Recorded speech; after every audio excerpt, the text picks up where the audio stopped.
As Christians, it's really okay to be disappointed with our circumstances. It's even okay to be disappointed with the things that God's allowing in your life. But we have to never be disappointed with God Himself.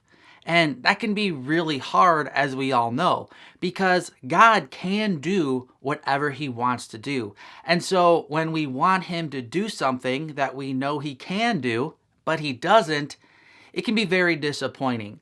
So how can you deal with that? By studying Luke 10:38 through 42, we can see at least 4 common ways that we get disappointed with God, and then 4 solutions that can help us. Number 1, because you've attached your personal expectations onto your faithful actions. So Luke 10:38 through 42 is that passage of scripture where Jesus comes and stays at Martha's home, and Martha gets really upset because she's serving everyone, but her sister Mary is just sitting at the feet of Jesus listening. But Jesus rebukes Martha and says that Mary is the one actually choosing the better thing. So was Jesus saying that Martha was actually wrong for serving? Not really. What he was really rebuking her for was attaching her own expectations to her faithful actions. She was doing a good thing. Faith is supposed to be expressed through works at times. But where she went wrong was that she assumed her faith would result in a certain particular outcome, and when it didn't, she got very disappointed with Jesus. She imagined that Jesus would agree with her. Yes, Martha, you're doing the right thing. Mary, you're not doing the right thing. And the reverse happened. And this is often what happens to us in our own life. We faithfully abstain from premarital sex, and then we expect this faithful action to result in us finding a spouse faster. Or we faithfully tithe our money, and then we expect this to result in us getting a promotion at work. Or we faithfully help someone, and we expect God to exalt us in the eyes of others. But when our acts of faith are attached to our own personal expectations about the results, that's when we get disappointed. We must faithfully serve, but then we must submit the results to God. Number 2, because other people often don't do what we want. Martha was actually full of faith, and there's a lot of evidence for that in the scriptures. For example, when you read Mark 10:38 through 42, it appears that Martha was the one who first asked Jesus to stay. She was the first one to offer hospitality. And because of the time period where it wasn't really common for women to have their own household like Martha did, it wouldn't be a stretch to assume that this could have been a greater financial burden for her than it could have been for other families in that area who were a male-led household at that time. But Martha's faith went wrong because she then had this vision of how her hospitality was going to act and how it was going to result. She imagined Jesus and the disciples relaxing, having a great evening in her household.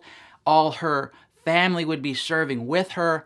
And when she put that expectation on Mary, and then Mary didn't live up to that expectation, this made Martha very disappointed. Most of the disappointment we experience in life often results from us attaching our expectations onto the behavior of other people. We get frustrated when other people don't do what we think they should be doing. We take those big steps of faith, and then we expect everyone in our life to respond accordingly. I'm going to make a YouTube video exalting Jesus, and millions of people are going to watch it and love it. I'm going to help my family member in need, and they're going to take my help and change their life. I'm going to share my feelings with that person I like, and they're going to open their heart to me and tell me how much they like me too. These steps of faith are good, but it's unwise to attach our happiness to other people's responses. We can't control how other people will respond. When we need other people to act a certain way for us to be happy, we're setting ourselves up for disappointment. To avoid disappointment, we have to focus more on our behavior and less on the behavior of others. God calls us to act in faith. He does not call us to try to control how other people will respond to our acts of faith. We have to give people the freedom we ourselves want from people. Number 3, because we are trying to control God. Notice when you look at the details of what happened to Martha, she didn't just try to tell Mary what to do. When you look at it, she actually told Jesus what to do. In Luke 10:40, she said, "Lord, do you not care that my sister has left me to serve alone? Tell her then to help me." Wow. She said, tell her to help me. That she's saying that to Jesus. She's telling Jesus what he needs to be doing. I imagine after Jesus lovingly rebuked Martha that night, she probably laid awake in bed thinking, what did I just do? I can't believe I actually tried to control Jesus. Like I'm his master rather than him being my master.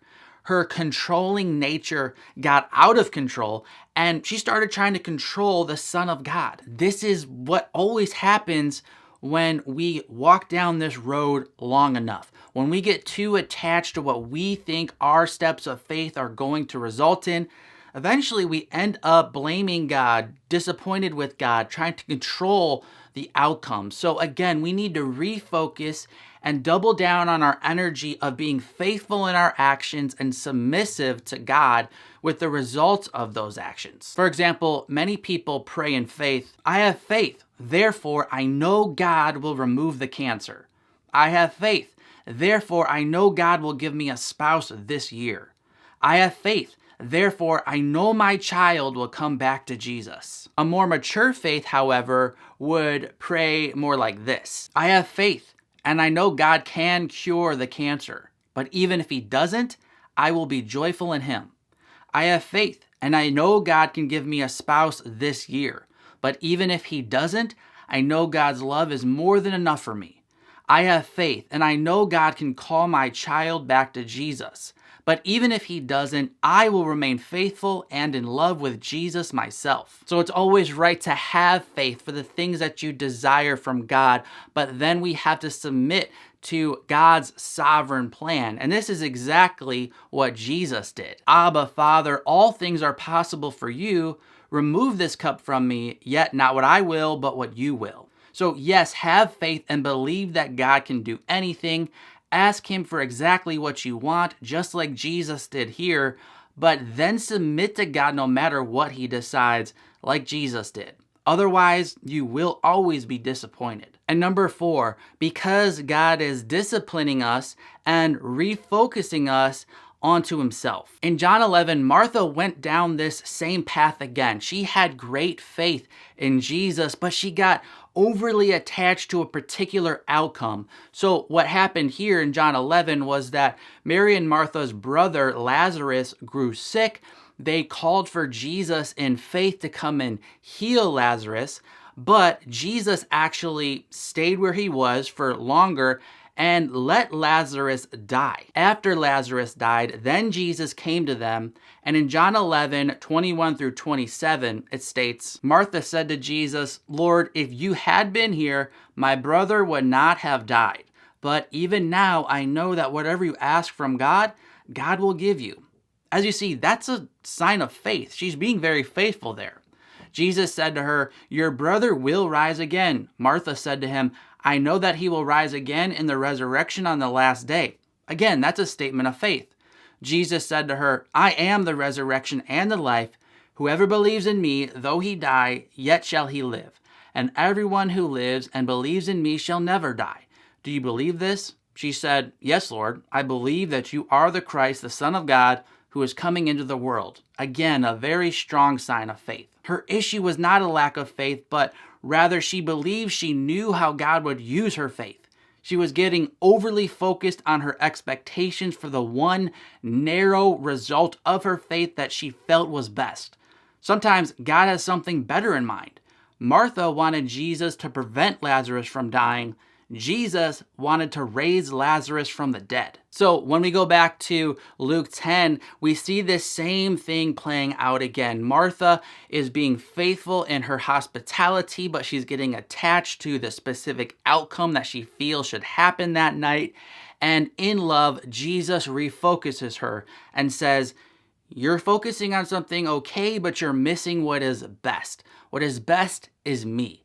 And that's often why God lets us get disappointed in life, because he's really refocusing us on what's best.